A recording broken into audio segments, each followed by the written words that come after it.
Here's what you need to do. You've got to first shave your head. You dress all in black. You've got to wear a white robe, eat only kosher foods. You've got to become a vegetarian. You face Jerusalem. You've got to face India when you pray. You pray only in Hebrew, and you grow a nice big beard. And if you do all of those outward cultural things, you'll discover the God of the universe. And I'm thinking, this is crazy that someone thinks that they can force their culture on God, and that God's going to be impressed by what you wear, what direction you face when you pray, what you eat, and all these sorts of things. It seemed to me that if there was a God out there who could be known, he should be able to be recognized no matter where I face, no matter how I'm dressed, because he's God. Growing up, we always understood that we had our Bible and the Gentiles had their Bible, the New Testament, and that they were two completely separate books. Because the only people I knew who were believers in Jesus were all people in our public school who were Italian Catholic, I imagined that Jesus was Italian. And so the understanding that he's actually Jewish was a shock. And then to hear that the New Testament was written by Jews, I couldn't believe it. My expectation was that the New Testament was like my grandparents had told me. It was a book on how to persecute the Jews, and it's something you should stay away from. Of course, when you're told you should stay away from something, curiosity gets the best of you, and you've got to see it. When I opened the New Testament, I was expecting to find a handbook on how to persecute the Jews. My grandparents had warned me that it was written by people who killed the Jews.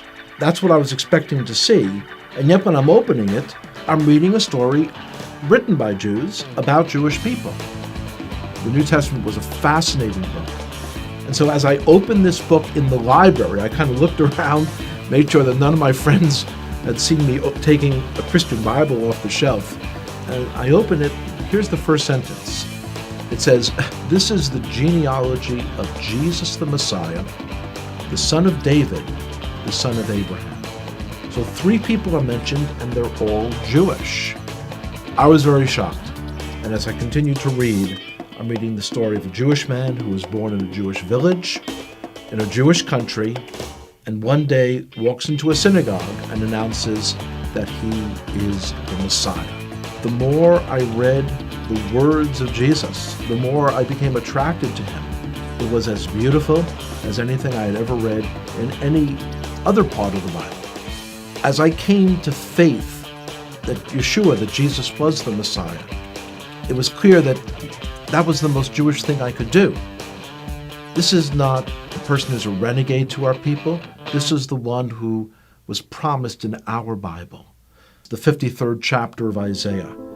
It is astonishing. If you would just read that chapter, just without the Bible being around it, you would say, oh, this is some Christian Bible. This is Jesus. When you realize, though, that it's in the middle of our Bible, our Jewish Bible. When I first came to faith, I dared not tell my father, because this is a time period in the 1970s when there were lots of gurus and cults, and he was very concerned about me getting involved in some crazy sect and going off someplace. So I waited for months, and when I finally told him, he was very skeptical. On his own then, he started to read about Jesus as well. About 1.5 years later, I told him that the fellow who wrote one of the books that he had read, that this fellow was giving a lecture in the city of New York. And he agreed to come out to hear that person.